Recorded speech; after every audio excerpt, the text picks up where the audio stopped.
Annie, if you could please call the roll. Mayor Pollan. Here. Vice Mayor Satula. Councilman Smith. Here. Town Manager Hicks. Here.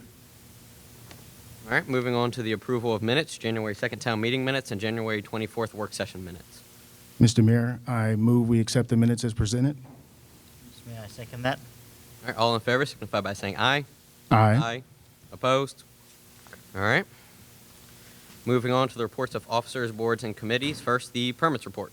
Building use and occupancy sign permits issued during the month of January 2018. Building permits, January 19th, Vaughn Jordan, 4075 Stepney Place for a shed. No use and occupancy permits, no temporary use and occupancy permits, and no demolition permits. Grading permits, January 3rd, Alfaro's Tree Service for Panita Fay, 11 Potomac Avenue, remove one tree, leave stump and roots. January 19th, Vaughn Jordan, 4075 Stepney Place, remove 2 small trees, grind stump and roots. No sign permits and no temporary sign permits. All right, thank you very much. Moving on. No, Ginger? All right. So skip over finance report. She'll give you 2 next month. All right. Ginger will give the finance report next month. So moving on to town manager report, code enforcement and planning commission. Town Manager's Report, January 2018. The Boardwalk. The town is working on a concurrence and award checklist from the state. Online bill pay, it's operational. Link via the town's website. Please input the information exactly as it appears on your water bill. Village Green restrooms, the NEPA documentation is complete. Hopefully, the work will begin in spring 2018. The leaf vacuum truck is no longer in operation this season. Work has begun on the FY 2019 budget. The state has requested additional information, as it relates to the bond bill for the recreation center. And last but not least, the town's annual audit is almost complete. Code Enforcement Report, January 2018. The town issued 15 notices of violation during the month. 1 trash, 1 vehicle, 3 vehicle fines, 10 rental license violations, and the town also performed 33 rental inspections during the month. And last but not least, the Planning Commission report. There is no report. The Planning Commission meeting was canceled. All right. Thank you very much. Moving on to Parks and Rec and Environmental Sustainability Committee reports. Good evening, everyone. The only thing that I have to report tonight is for Parks and Recreation on Saturday, February 24th. Here in the pavilion, we're having a STEAM, so that's Science, Technology, Engineering, Art, and Math event focused for girls. And on March 24th, which is a Saturday again, we're having another STEAM event for boys. So please bring the boys and girls out to get them interested if they are not already interested in science, technology, engineering, art, and math. Are there any questions for me? All right, thank you. Thank you very much. I do not see Wayne or Jeff, so I will move on to Community Affairs. Good evening, everybody. The Community Activities Committee will meet on our regular second Tuesday of the month, which is February 13th at 7 o'clock here in the building here. Tomorrow night, Tuesday, February 6th, there's a free public concert at the Henry E. Lackey High School. Starts at 7 o'clock, and it is the U.S. Navy Band Commodores. Everybody's invited to that. And everything I'm talking about, there's flyers on the back table. St. James Episcopal Church will host its every other month community spaghetti dinners from 5 to 6:30 at the church on Potomac Avenue. It's a no-charge community event. The next one is Monday, January 29th, and there's a cute little flyer back there with all the dates for 2018. They also have their annual pancake supper from 5 to 7 on Tuesday, February 13th, and they do Friday fish fries. Wow, there's a lot of tongue twisters. From 11 a.m. to 6 p.m. every Friday February 16th, March 2nd, March 16th, and March 23rd. It's takeout only, and both of those are at the church.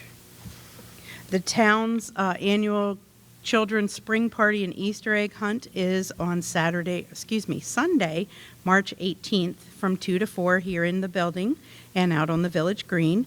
It's for birth to 12-year-olds accompanied by an adult. It's $2 all ages at the door. Infants under 1 are free. It includes, with the exception for the under ones, includes lunch, carnival, and guessing games, the 4-H bunnies display, children's craft making, door prizes, the Easter egg hunt, and we will have, of course, photos with the Easter bunny, and they are an additional $1 each. I don't see anybody here from Parks and Rec for the county, but don't forget there's still time to do the winter events. Most of them are, they're all over the county, but there's a lot that goes on at General Smallwood Middle School, and they're on the back counter as well. And Charles County Household Hazardous Waste Program will resume the first Saturday in April. And they published something online, and I actually made some flyers. I'm not sure if I brought them. They're actually pamphlets that tell you what you can recycle and what they ask you not to put in your regular household trash. Other than that, I don't have anything else. Anybody have any questions? Or we're always looking for volunteers for the town parties, so if the DI team wants to volunteer to man some games at the Carnival Games on March the 18th, we would welcome your assistance, and anyone else, and for that matter, that would like to join us, we would love to have you. Thank you. All right, moving on to community policing report. Officer Bryant. I'm sure we're all on pins and needles waiting for my briefing on the armed robberies that occurred a couple of weeks ago. There were 3 armed robberies over a 4-day period here in the town, and one that occurred in Waldorf. They were all linked. Same individual. Due to a great cooperation with the community, we were able to solve that very quickly, and he was in custody, confessed all 4. Okay?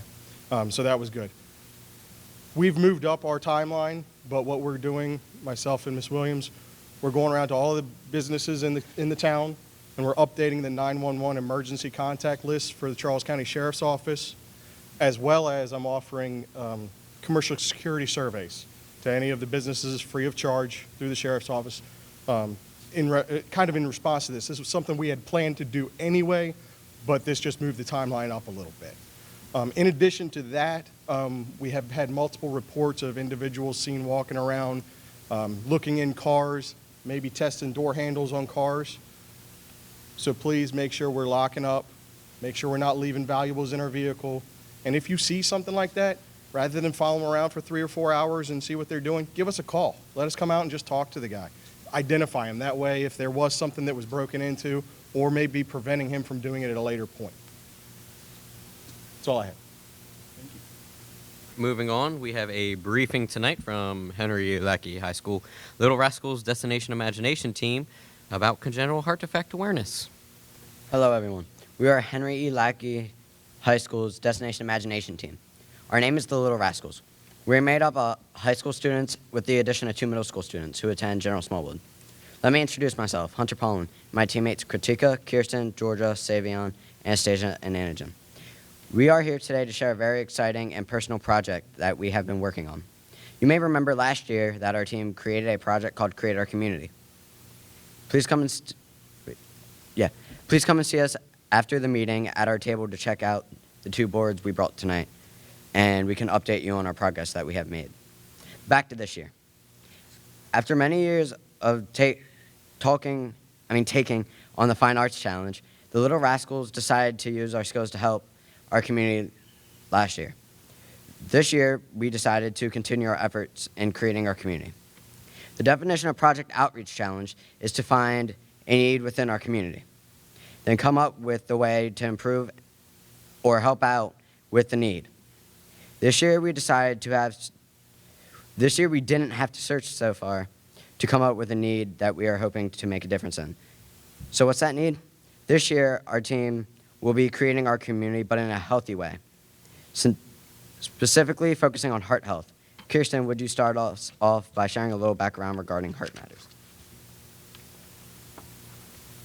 Good evening. I don't think anyone in this room would have to look far to make a connection with some sort of heart matter. Our team has started taking a poll within our community, and the results so far support some facts our team already knows. Heart disease affects all people. It does not matter what your age is, whether you're male or female, or your race. We are all affected. Many people believe that heart disease is brought on by an unhealthy lifestyle. Although bad habits such as smoking, eating unhealthy foods, drugs, drinking, and stress do increase your risk of heart problems, many people who live a healthy lifestyle can develop heart problems too. So far, out of the people we have polled, 10% have some form of heart disease and 53% have a close relative with heart disease. So are all of these people living unhealthy lifestyles? No. Unfortunately, acquired heart disease can be determined by your genetics. Heart disease can run in your family. This is a good reason to know your family medical history and be proactive in keeping your heart healthy. Exercise and eating healthy are a couple of major steps you can take today to improve your heart health. Beyond acquired heart disease, there's another type. I will let Hunter share his personal story with you. Thank you. Many of you in this room already know my story, but for those who don't, I will share a little with you. I was born with 6 heart defects. Basically, one side of my heart did not form correctly. My parents were told that at one point I would have been better off if I was born with half a heart, that at least doctors would know what to do.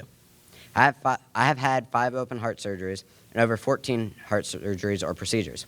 Many of these surgeries were the first in the medical world. I currently have 2 mechanical valves inside my heart. Every time I must have a surgery, my family has to travel to Boston Children's Hospital, where research continues to be done to help those born with heart defects.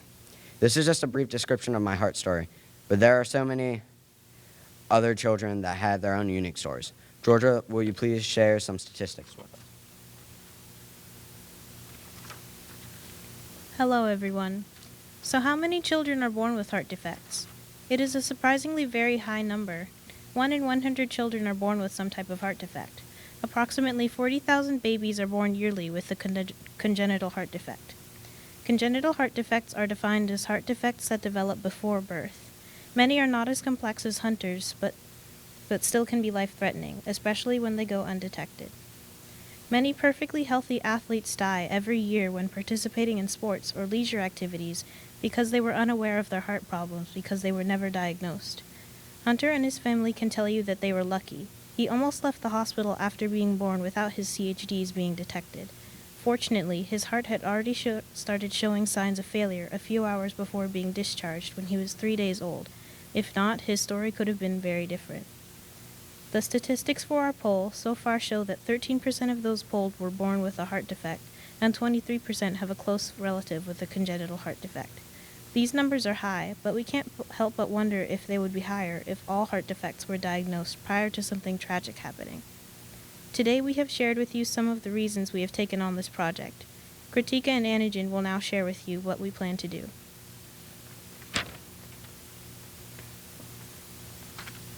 Thank you, Georgia. Our team has come together to try to make our community a heart-healthy place. There are many ways to do this, but we have set 4 specific goals in hopes of creating our community by helping hearts. Number 1, we've shared with you today the need to be prepared. One way we would like to prepare is by raising money for an automated external defibrillator for the town of Indian Head. We would like the AED to be placed on the exterior of the pavilion.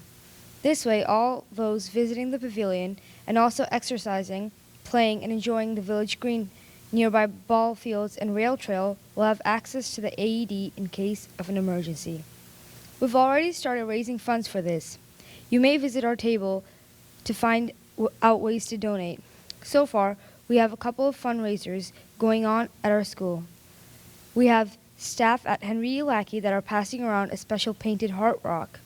We're asking those who receive the rock to donate and share a selfie of themselves with the rock. Next, we are having a Cupid food fling, where students and staff will make donations to throw very messy treats at Lackey's vice principal. We think this will be a very popular event. Last but not least, Mayor Pollen. We would like to present you with a special gift. You see, even after having paint flung at him last year to help us raise money for our project, Mayor Pollen has agreed to help us again this year. Except this year, it won't be paint. This year, Mayor Pollen will have special treats thrown at him. We promise it will taste better than the paint. Well, maybe not the raw eggs. The date and location is still up in the air, but we will keep everyone informed on our Creator Community Facebook page. And in the meantime, here's your special suit for the day. Come on up.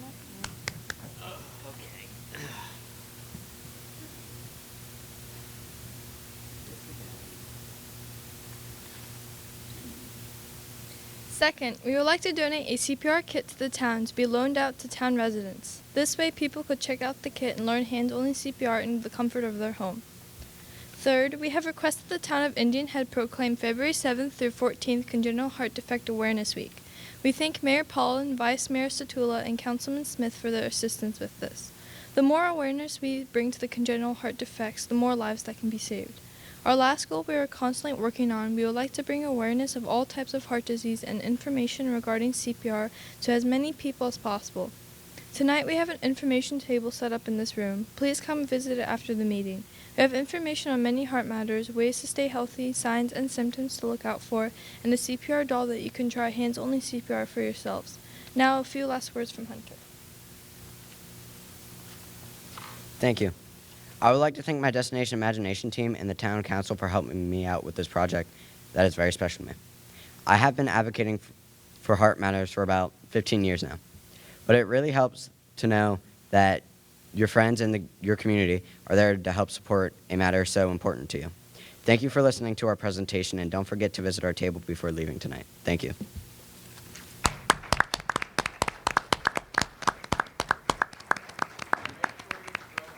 We have a proclamation for Congenital Heart Defect Awareness Week. Annie? Congenital Heart Defect Awareness Week, February 7th through 14th, 2018. Whereas the health and well-being of our children is of paramount importance, and whereas the congenital heart defects are the most frequently occurring birth defect and the leading cause of birth defect-related deaths worldwide, and whereas over 1 million families across America are facing the challenges and hardships of raising children with congenital heart defects, and whereas each year in the United States more than 40,000 babies are born with congenital heart defects, and whereas many of these babies will not live to see their first birthday and many die before they reach adulthood, and whereas some congenital heart defects are not diagnosed until months or years after birth, and whereas undiagnosed congenital heart conditions cause many cases of sudden cardiac death in young athletes, and whereas despite these statistics, newborns and young athletes are not routinely screened for congenital heart defects, and whereas medical research can provide more identifiable means of the origins and symptoms of congenital heart defects, and whereas it is crucial that parents, pediatricians, and all those in the health profession have a greater awareness of the potential for congenital heart defects among newborns and children,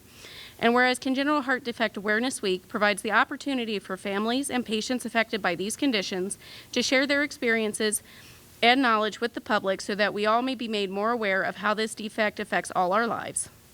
Now, therefore, be it proclaimed that the Mayor and Council of the Town of Indian Head, Maryland, do hereby recognize February 7th through February 14th as Congenital Heart Defect Awareness Week in the Town of Indian Head and encourages all to join in this special observance, signed this 5th day of February 2018. Mr. Mayor, I move we accept the proclamation as read. Mr. Mayor, I second that. All in favor signify by saying aye. Opposed? The ayes have it. February 7th through 14th will be Congenital Heart Defect Awareness Week in the Town of Indian Head. Thank you, Henry Lackey High School, Little Rascals. All right. Moving on, we have a project presentation by Kritika Oli and a town seal for Miss Margie Posey. As we all know, February is Black History Month. This meeting, there is a special woman I'd like to honor. Her name is Margie Posey, and last year for my Black History Month project, I had the honor to interview her, and I made a poster about her. I learned how extraordinary she was. She has been involved with Indian Head for over 20 years and was the first African American to teach in an all-white school in the county, and not to mention the first African American member on the Indian Head Council. Margie shared with me some of the hardships that she had to face to get where she is. She told me how when she was young, the school bus used to pick up the Caucasian kids next door, but Posey and her siblings had to walk 4 miles one way to get to school. When she became a teacher, people didn't think she was capable of teaching Caucasian kids, but she proved them all wrong. She shared with me how, when she became a vice mayor, she often felt like she didn't have anyone to back her up. but she didn't let those things pull her down. She said, and I quote it, "I spoke when I needed to put my foot down, and it worked." Margie Posey has inspired me and continues to inspire me and many others. Thank you.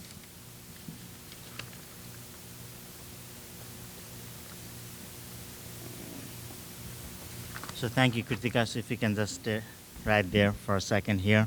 So because Margie couldn't be here, and I just want to check if there's a family, any related family members in the audience of Margie Posey. If not, then I'm going to hand this seal over to Kritika, and then we'll make an arrangement to deliver it to her. The citation reads, Margie Posey, in appreciation for the many years of service you provided to the town of Indian Head and its residents, and in recognition of all of your achievements and accomplishments in life, thank you for all of your contributions to the progress and growth of the community. Town seal, signed by Mayor Brandon Paulin, Vice Mayor Ron Situla, Councilman Curtis Smith. I hereby would like to give it to you, Kritika, and say thank you.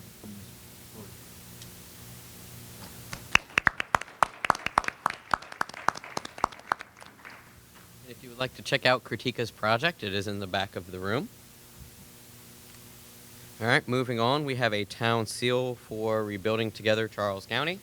Is there any representatives from Rebuilding Together? All right, not seeing any. Rebuilding Together Charles County, a recognition and appreciation of your time, talent, and effort at the Indian Head Senior Center and local residences during the Martin Luther King Day of Service. Thank you for your commitment to helping those in need. Signed, Brandon Paulin, Mayor, Vice Mayor Ron Situla, and Councilman Curtis Smith.